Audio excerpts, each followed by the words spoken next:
এই অ্যাডভোকেট শিখা চন্দ্রিমা থানায় ডেকে নিয়ে এই জমির যার নিকট আমি বাইনামা করেছি সেই বাইনা মালিক এবং আমার জমির মালিক বাদশাকে চন্দ্রিমা থানায় ডেকে নিয়ে অ্যাডভোকেট শিখা এবং তার স্বামী হাসানুজ্জামান বাবু 25,000 টাকা সুকৌশলে পুলিশের মাধ্যমে আদায় করে নেয়। জমির মালিক বাদশা তার জমিটি বিক্রয় করার জন্য যখন আমাকে জানতে পারি এবং আমাকে প্রস্তাব দেয়, আমি তার সকল কথাবার্তা শুনি এবং তার কাগজপত্র সংগ্রহ করি এবং আইন মোতাবেক আমি কোর্টে এবং উকিলের মাধ্যমে তার সকল কাগজপত্র যাচাই বাছাই করি। যাচাই বাছাই করার পর 27/5/2025 সালে লটারি পাবলিকের মাধ্যমে আমি একটি তার সাথে বাইনামা চুক্তি করি এবং সেখানে আমি একটি সাইনবোর্ড বাইনামা করার সূত্রে আমি সাইনবোর্ড এখানে একটি ঝুলিয়ে দিই। এমতো অবস্থায় বিডিএস সেটেলমেন্ট যে জরিপ চলছে সেই জরিপ চলাকালীন সময় আমার সাইনবোর্ড দেখিয়া সেই জরিপের কানঙ্গ এবং জরিপরত যারা ছিলেন তারা আমাকে রিং দেয় আমার সাইনবোর্ডের নাম্বার দেখে এবং আমাকে কাগজপত্র নিয়ে উপস্থিত থাকার নির্ধারিত একটা ডেট ছিল, আমার সেই তারিখটা সঠিকভাবে মনে নাই। আমাকে বলা হয় যে কাগজপত্র নিয়ে আপনারা উপস্থিত থাকেন।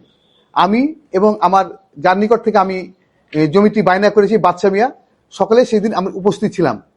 সেই দিন আমরা ওই যে প্লট যেখানে আছে প্লট আকারে সেখানে মোট 20টি প্লট আছে, যে আপনাদের সামনে আমি এই তালিকাটা দিব। 20টি প্লটেরই মালিক আমরা সেখানে উপস্থিত ছিলাম। সেই দিন আমরা আজকে যিনি জমির মালিক দাবি করছেন ভিত্তিহীনভাবে, মানে সেই আওয়ামী কায়দায় সেই শিখা আজকে এসে সে বলছে সেই সম্পত্তি আমার, সেই দিন তিনি কিন্তু উপস্থিত ছিলেন না। আমরা 20টি মালিকের পর সেদিন উপস্থিত ছিলাম এবং উপস্থিত থেকে আমাদের নিজ নিজ সীমানা জরিপ মোতাবেক আমাদের সীমানা বুঝিয়ে দেয় এবং আমাদের চিহ্নিত করে দেয়।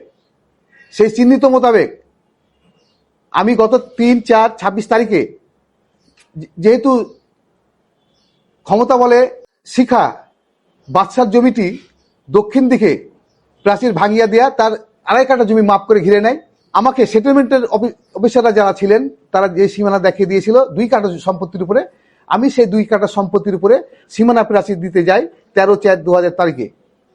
সেই সময় শিখা 999 রিং দিয়ে চন্দ্রিমা থানার মাধ্যমে আমার সাইডে পুলিশ নিয়ে আসে। পুলিশ নিয়ে এসে আমার কাজ বন্ধ করে দেয় এবং আমাকে বলা হয় যে আপনারা উভয় পক্ষ কাগজ নিয়ে থানাতে আসবেন এবং তার সঙ্গে এটাও বলে আমি এখন গিয়ে ওসি স্যারের সাথে কথা বলবো, ওসি স্যার যদি যে সময় দিবে আপনাদেরকে আমরা ডেকে নেব।